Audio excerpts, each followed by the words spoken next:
Welcome to 101. I'm Greg Bassett, your host from the Salisbury Independent newspaper. It's a big day here at PAC 14. We have one of our local delegates in the House, Chris Adams from District 37B. Welcome, sir. Good to be here, Greg, once again. So you are freshly back from Annapolis where mayhem ensued. How was your session? I came back in one piece. Citizens will be happy to know. We had a new governor elected back in November, a new legislature, a third of our legislature turned over. So in some ways, this felt like the start all over again. When I was elected in 2014, I was part of a big incoming freshman class. We had a newly elected governor in Larry Hogan, and so in this setting I do have the 8 years of experience, but it was all about developing relationships all over again. There were so many new people, new faces. In our committee, a lot of turnover, and so the point was that is work that I enjoyed doing back in 2015 and on, and we started it again. And Greg, of course, Wes Moore, our new governor, I say new now, we're in April, and he's now been the governor for a few months, and watching him stand up his administration and comparing and contrasting that with how Hogan did it is worthy of conversation. But at the end of the day, it was a 90-day session, went fast, and I'm back home. Usually in the session right after the election, like a lot of the dirty work gets done, things that might alienate and upset voters gets done because the idea is that memories are short.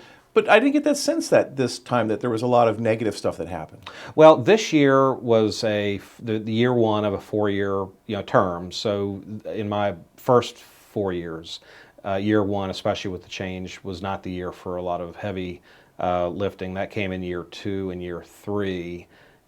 So in this case, I would expect some of the more controversial bills. Now that we have elected officials that are freshmen that are no longer new, certainly experienced to understand how the process works and what bills need to pass, how to pass bills. We would expect more legislation, more controversial legislation from the Eastern Shore's perspective. We certainly had some of that. But you're right. This year was a budget year where we had plenty of money. The federal dollars were still flowing into our budget, and boy, did we spend it. We had a $63 billion budget, and we waited till pretty late in the session before we actually passed the budget. So I would say the most controversial part, if you want to call it controversial, is how long it took for us to get to a passed budget. And part of the reason for that, Greg, was about halfway through our session, the Board of Revenue Estimates came back with a revision of $500 million for what they expect the revenue to come in. And that's a signal of concern. And when we are passing budgets with plenty of spending, and there was a lot of it this year, it does make the question as to what is next year going to look like. Will we have tax increases? Because we're going to stand up programs that are going to be funded year after year. Will we have the revenue to do this during a potential recession? That was the controversial part of it, was watching the budget process play out during what we think is a very difficult time heading forward for our state. Now, you're on the Economic Matters Committee, which is one of the important committees because pretty much everything goes through your committee. In your seniority, you've moved up in the committee, so you've been much more vocal on a lot of those issues. And one of those this last time was the paid family leave. You want to talk about that issue? Right. So we passed paid family leave last year. We held off a year to put in the regulatory framework. The concerns then are the same as they are even now after we pass the regulatory framework, which is we are asking the state of Maryland to get into the insurance business. And most citizens who are watching the program here today know that Maryland had some major flaws in another insurance program they have, which is unemployment insurance. And the state of Maryland, by standing in the place of a private sector insurance company, has to come up with a couple of key fundamentals. One, are they able to deliver a program that's actuarially sound? Are they able to pay out the benefits that are needed when citizens start using this multiple week, up to 12 weeks of paid leave from work? Are they going to be able to handle the volume and the demand? And they really don't know. I mean, private sector insurance companies have a national footprint. They can spread risk out over a much larger area for any number of the insurance products they sell. Maryland stands as one state. And yes, we have 6+ million people that live in the state, but the point is that what happens if there's a run on the demand when people realize that they're paying in and they expect to get a fringe benefit? How are they going to start using it? How long are they going to use it? What are the contribution levels? That's the second point, is what's it going to cost? So if insurance companies are taking money and investing it and sending it when the insurance is demanded, how's Maryland going to pay for that? Well, the answer is this year we've split that cost half to the employee, half to the employer, but we still remain silent on what the actual tax is going to be. How much is the tax going to be?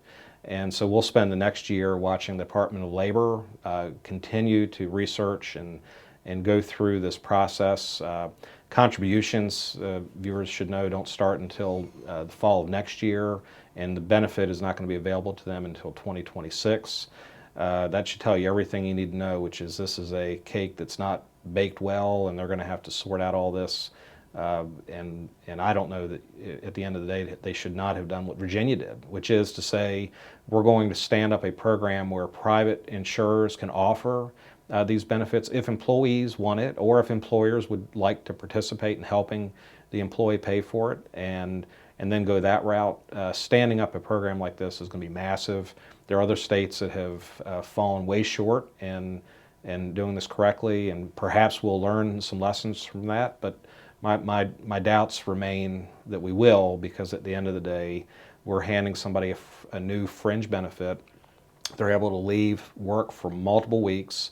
It still leaves the employer in a bad spot, especially small employers. And so we did spend a lot of time in our committee talking about that bill.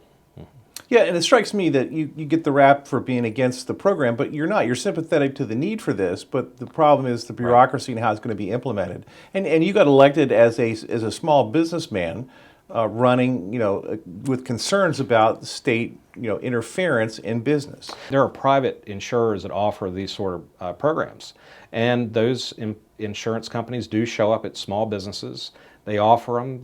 They have a national, again, footprint, so they can spread the risk out. And employers like me and most others view their employees as their most important asset. If somebody has a child, if somebody wants to take a number of weeks off to have a major family emergency resolved, don't you think that an employer, on balance, would work well within the bounds of what is needed to help the employee? My answer to that is yes. And if you have employers that don't or can't, if you have a dynamic marketplace of jobs and economic development and growth, if you have an expanding economy, which we hope we have, then jobs should always be available. These sort of bills like this and minimum wage tend to treat the employer as an obligation, that we are the employment agency, that you're guaranteed employment, and we're in a free market society. People have flexibility. I mean, they can work anywhere and make good money doing it. To have a benefit like this, where once they're done, now they have to come back and they are guaranteed their job back when they come, it will create frustrations and difficulties for employers. Some of which we just really don't know how it's going to play out. And I was a small business, and am a small business owner that serves on that committee, one of a small few of business owners in Annapolis, and really tried to make sure that the legislature knew this. And I'm hopeful, because the Department of Labor is very concerned about what this is going to look like, what the outcome is going to be. And they just released a report that literally talks about a series of the concerns they have, which is we're moving too fast. We don't know whether the contribution levels are going to be high enough, meaning the tax rate. And we just really don't know how much demand is going to be put on the system, how many people are going to take advantage of the benefit. And don't you think, if you're a provider of insurance, that all those questions have to be answered before you offer the insurance? And my answer is yes. A private insurer would absolutely have all their homework done before they offer it. Right. Now, last week there was the chamber forum where the delegation comes back and they kind of report, to the business community what was going on. And one of the things that struck me too was that there was only really, that I could think of, one major piece of legislation that we wanted in Wycomico, the Sanitary Commission, that passed. And so much of the discussion was that that the group had to fight bills that were going to affect the Eastern Shore. You want to talk about the standing up against things role that the legislature takes, that the General Assembly, or the local delegation takes? Right. Well, each of us have our own committee of jurisdiction, and most of the fighting where we actually win happens in committee. If it hits the House floor, whether it's public safety related, whether it's budget related, whether it's economic development or business regulation related, if it hits the House floor and we don't like it, too late, right? So in our committee, my experience has been that we see a lot of policy on energy, solar, wind, the net impact on ratepayers. These are conversations that we have in our committee. We have had in our committee a series of bills that relate to the Renewable Portfolio Standard, which is the series of different forms of renewable energy, one of which has to do with poultry litter and the anaerobic digestion of that, which is a form of creation of energy. And one of the delegates from Montgomery County came in with a bill to ban that, remove it from the portfolio standard for the benefit of solar and wind. And we reminded them that, hey, look, you're already making it difficult on the ag community with poultry litter. It's not practical to take this and ship it all off the Chesapeake, the Eastern Shore, and so. We fought in the committee. I mean, it's on record. I was pretty tough on this Montgomery County delegate for even bringing the bill without once coming to the Eastern Shore and saying, "Hey, let me learn a little bit more about who you are and what you're about, and why ag is so important, why poultry industry defines the Eastern Shore's industry in total." And doesn't that, at the end of the day, relate to every committee, whether it's Ways and Means, whether it's Environment and Transportation? We have so many elected officials from areas outside of the Eastern Shore, and primarily Montgomery, Prince George's County, Baltimore City, who don't have the perspective of how their legislation, their greatest new idea, impacts rural Maryland. If we're truly one Maryland, and I hear that a lot up there, if we're truly one Maryland, then please, if you're going to bring a bill that hurts us, why don't you come down here and at least try to understand how much it hurts us. It may affect their willingness to bring a piece of legislation like that. That to me is the number one challenge where we do win at the end of the day, because I think leadership in Annapolis, the Speaker, the Senate President, even a governor who is thinking pragmatically about our state, does not want ill for the Eastern Shore, right? And it's our job to fight and scrap and do the dirty work, but you have to do it in committee. You have to catch it before it comes out of committee.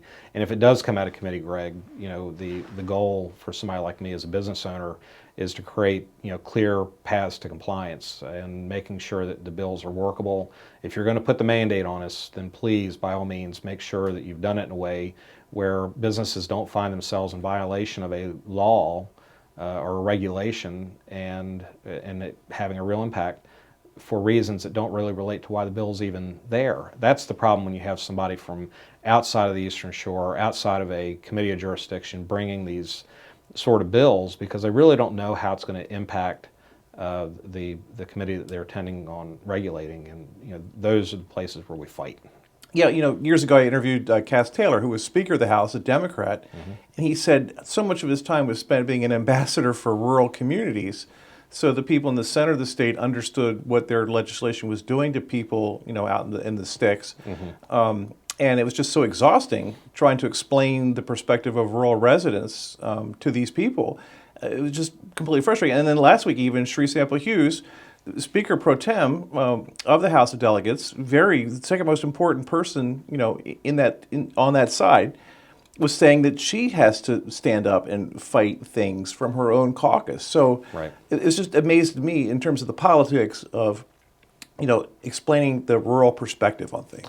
And I think you nailed it, because most of the politics up there is not Republican versus Democrat. I'll tell you what it is, though. It's urban versus rural. And these aren't legitimate, put your hands up and let's fight sort of battles.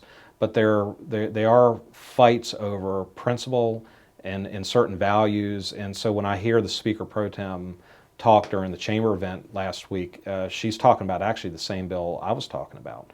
And when you have the Republicans and Democrats aligning on an issue coming from Montgomery County, it's not because it was Republican or a Democrat issue. It's because we were defending our turf here on the Eastern Shore, and it's good to hear, it's refreshing to hear people in leadership in the majority party acknowledging that Annapolis doesn't always get it right, and that our job up there is to, yes, advance our economic interests without it, turning the private sector or turning the employees and the citizens under while we're growing the economy. So that's a balance I think the Democrats tend to take.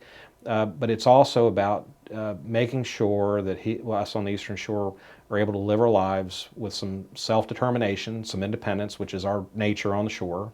And we don't have to be like Towson. We don't have to be like Montgomery County or Prince George's. We can be the Eastern Shore of Maryland. And we can add tremendous value to the state of Maryland without having to continually have to fight bills that risk and endanger our ability to make an economic living here on the shore. What do you think of the new governor? He's kind of a celebrity guy. And how different is it having a Democrat as governor? Right. So when I came in 2014, O'Malley was the outgoing, governor. So I have some pre-existing notions on what a Democrat governor looks like in a one-party system now that you've got Wes Moore, Adrian Jones, the Senate President Bill Ferguson. So it's one-party rule. So I got to see that for the first time this 90-day session. I didn't see it play out quite the way that I remember O'Malley and his reputation, which was poor from the Eastern Shore's perspective, which is good because my first comment as I'm thinking this through is that I saw the governor choose some people that have a rural interest.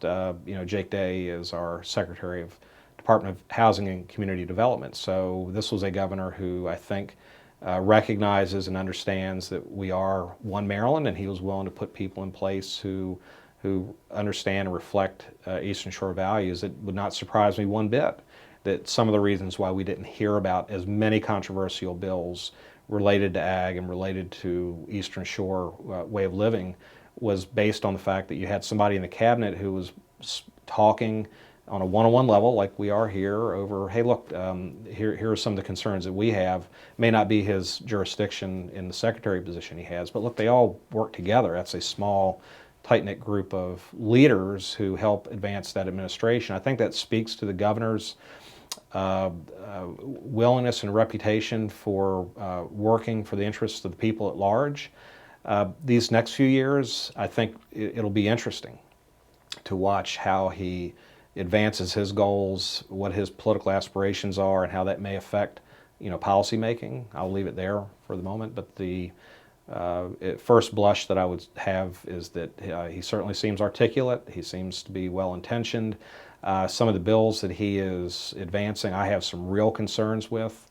But does it surprise you? I mean, he was a governor that won on certain platform. The Republicans did not have a match for Wes Moore, and so for the next 4 years, things that he promised as a candidate will now yield what he was hoping to achieve. And I'll leave you with this about the Governor Moore, and that is that for the first time in my 9 years now, he actually showed up at a committee hearing. He was at our committee testifying on the minimum wage bill. I asked him questions. I was sort of tough on him when he came into committee. Once you get at the hearing table, you're subject to questioning by the committee, and that was something I had not seen in my first 8 years with Governor Hogan. So it does show some character that he was willing to do that, and that he's willing to negotiate, because it felt like negotiation. It felt like here's where I am, here's my position. He ended up losing a part of that position, which was he wanted CPI and indexing of the future minimum wage increases. He did not get that.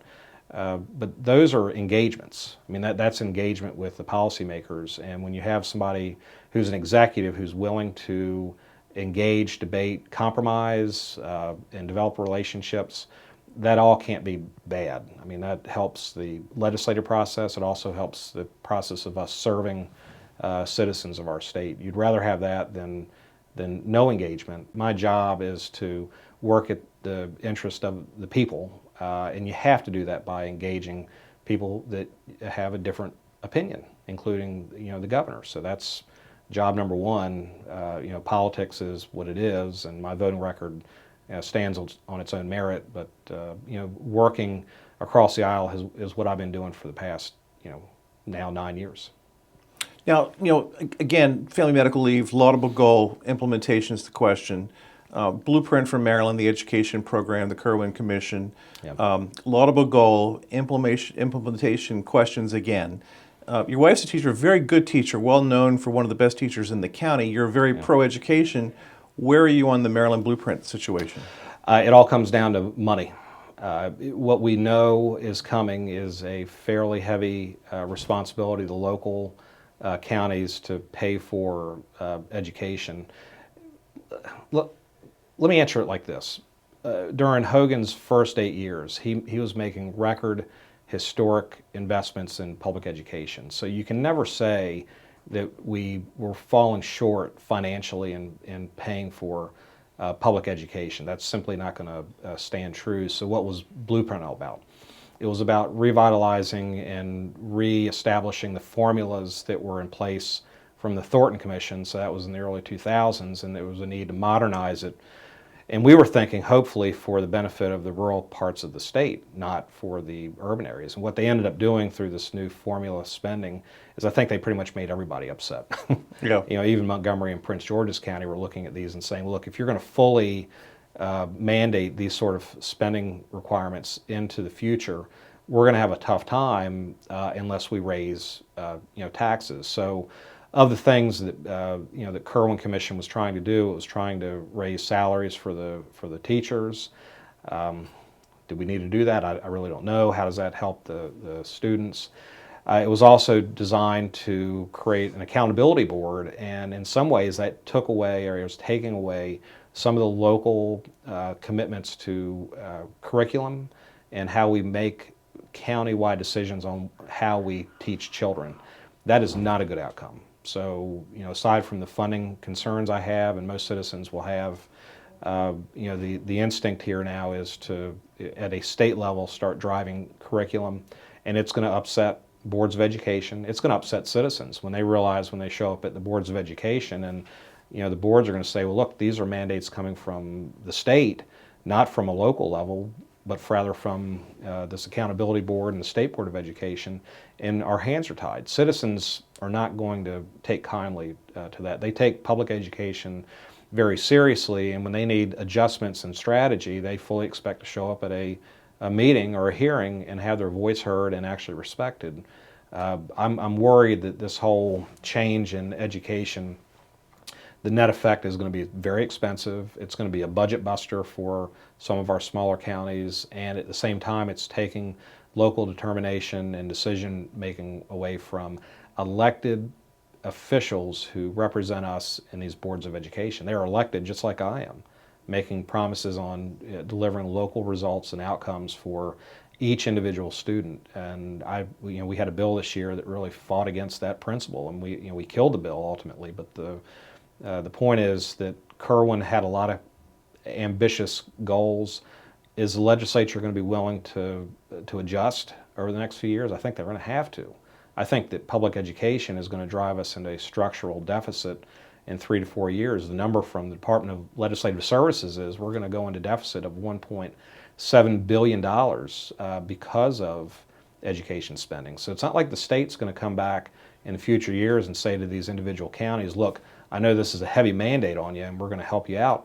They're going to acknowledge, hey, this is a heavy mandate on you, but we're not going to be able to help you out because our portion of it is going to be problematic. It's going to result in tax increases at a local level, tax increases at a state level, and back to the Governor Moore, who is coming in as a newly elected, most of these tax increases, if they don't adjust spending and they don't adjust the strategy on public education, they're going to be running on a re-election in 4 years with some major tax increases. That can't be good political policy for them. I don't know how they're going to sort it out.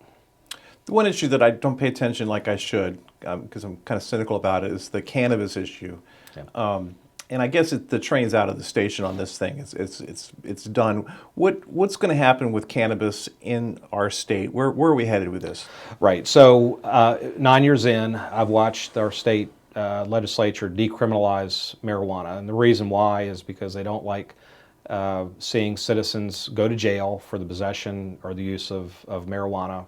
So for many years, we've been decriminalizing. This past ballot initiative to legalize it is basically to normalize its use and the behavior of making it available in a recreational setting, which to me, the citizens wanted it, they voted for it, and I suppose it's our job to deliver the framework. Let me just report to you that in our committee was the regulatory framework to put in the licensing structure, to start establishing what the businesses would look like, where they're going to be located. We did not touch any of the social issues. The mental health concerns are going to come from recreational use of marijuana. We did not touch the business impact, which is you've got an employer who's trying to create a safe workplace. How do you know whether somebody is under the influence of marijuana? We simply don't. What does testing mean when the marijuana can stand in the system for multiple days or weeks? We did not touch on the secondhand smell of marijuana and how this will impact, say, multifamily housing. Will landlords be allowed to ban or halt people's use of marijuana that's legal in their private, multifamily projects? Well, we have standing on secondhand cigarette smoke, yet we know that marijuana has a smell. It's a pungent smell, and people know it when they smell it. And literally, our committee, when we passed this bill, passed on every social concern and also every concern that an average citizen would have once we legalize it, because they said that this is just a bill for licensing. We're standing up the licensing structure. We're simply not going to even deal with that. Well, how can I vote for a bill for a licensing structure that doesn't acknowledge what the impacts are going to be on the business community, on citizens, on our health delivery, and how we're going to deliver care that we know that we're going to need? Maryland, here's my position, is what they passed. We're going to legalize it, and we're going to tax the living daylights out of it. And so the best thing that's going to happen from the state's perspective is that there's going to be some tax revenue to spend on education. But that can be the only real reason to have legalized it, because we already decriminalized it. This was now about trying to raise revenue. Are citizens going to be okay with the amount of money that we draw against what the costs are going to be to society? I voted against the bill, and I'm going to vote continually against legislation that doesn't strongly stand in the defense of citizens and the impacts that marijuana legalization is going to have. It's simply where I believe that the vast majority of citizens on the shore are going to be on this. They're going to be very concerned when they start realizing what legalization actually looks like in their home communities and in the places that they used to go socially and just economic, their job, their workplace. Just very worried about it. How can people get a hold of Delegate Chris Adams from 37B? I'm used to giving my cell phone out. It's 443-359-0911. My email address is christopher.adams@house.state.md.us, and that should cover that. Thank you for your service. Thanks for representing us in Annapolis, and I hope you have a great summer. Thanks for having me. We'll see you soon. He's Chris Adams. He's our local delegate from 37B, very approachable, pro-business, and it's great to have him on here today. I'm Greg Bassett from the Salisbury Independent Newspaper, another edition of 101 right here on PAC 14.